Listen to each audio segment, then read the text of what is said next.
Hi குழந்தைகளே, இன்று நாம ஒரு காமெடி கலந்த கதை கேட்க போறோம்.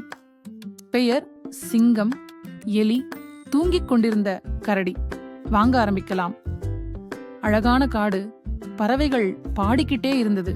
ஒரு பசுமையான காட்டில் சிறிய எலி வசித்துக் கொண்டிருந்தது. அது மிகவும் சுறுசுறுப்பான எலி. ஆனால் அதற்கொரு பிரச்சனை இருந்தது. ஆனா பாவம், சிறிய எலிக்கோ தூங்க முடியல. அருகில் உள்ள குகையில் பெரிய கரடி மாதக்கணக்காக தூங்கிக் கொண்டிருந்தது. கரடியின் குரட்டை என்ற சத்தம் முழு காட்டையும் குலுக்கியது. சின்ன எலிக்கு இரவு முழுக்க தூக்கம் வரவே இல்லை. ஒரு நாள் எலி சலித்து போய், இந்த கரடியை எழுப்பணும், இல்லனா எனக்கு தூக்கமே வராது என்று முடிவு செய்தது. எலி கோபமா, இப்போ நான் ஹீரோ, கரடியை எழுப்புவேன். இன்னும் ஃப்ளூட் எடுத்து போஸ் கொடுத்து வாசித்து கொண்டே இருந்தது. கரடி தூங்கிக்கிட்டே இருந்தான். முதல் நாள் எலி சிறிய முரசு எடுத்து கரடியின் அருகே அடித்தது. ஆனா கரடி இன்னும் தூங்கிக் கொண்டே இருந்தது. அடுத்து பாவம், எலி ஒரு இறகை எடுத்து கரடியின் மூக்கை அரித்தது. அப்போ கரடி திடீரென்று தும்மியது. எலி பறந்து விலகி விழுந்து ஐயையோ என்று சிரிப்பாக அலறியது. பிறகு எலி யோசித்து, இப்போ சிங்கத்தையே அழைக்கணும், அவனாலதான் இது முடியும் என்று தீர்மானித்தது. எலி வேகமாக ஓடி காட்டின் அரசனான சிங்கத்தை சந்தித்து அங்கே சிங்கம் கல்லின் மேல் மாஸ் என்ட்ரி கொடுத்து கொண்டிருந்தது.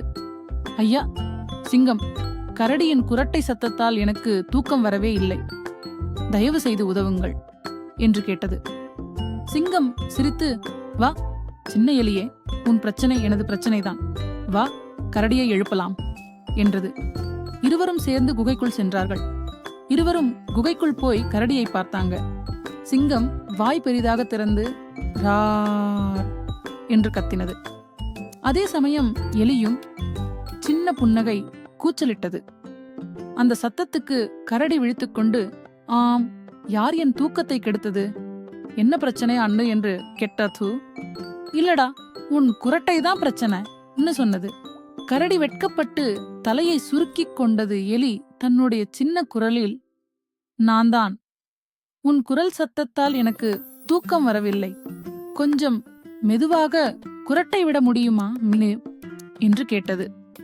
கரடி சிரித்து, அப்போ அதுதான் பிரச்சனையா, சரி சரி, இனிமேல் மெதுவாக குரட்டை விடுகிறேன் என்று வாக்குறுதி அளித்தது.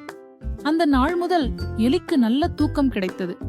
சிங்கமும் கரடியும் எலியும் நல்ல நண்பர்களாகிவிட்டார்கள். சந்திரனின் ஒளியில் எல்லோரும் புன்னகையுடன் அமர்ந்தார்கள்.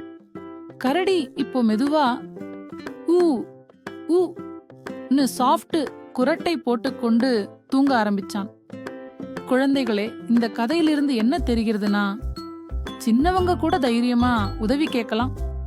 நண்பர்களோட சேர்ந்து இருந்தா எந்த பிரச்சனையும் ஈஸியா சால்வ் ஆகிடும்.